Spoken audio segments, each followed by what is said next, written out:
श्री स्वामी समर्थ. जय जय स्वामी समर्थ. घरात दिवा लावल्याने घरातील नकारात्मक गोष्टी बाहेर जातात. दिवा लावण्याचे काही नियम आहेत. दिवा कसा व कुठे लावावा? दिवा लावताना काही गोष्टींकडे लक्ष द्यायचे आहे.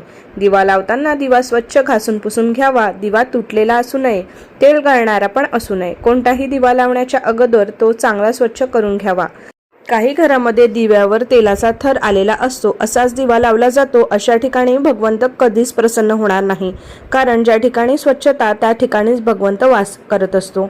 म्हणून घरात 2 दिवे असावेत. रोज एक दिवा बदलावा किंवा तोच दिवा घासून घ्यावा. काही घरात तेलाचा दिवा तर काही ठिकाणी तुपाचा दिवा लावला जातो.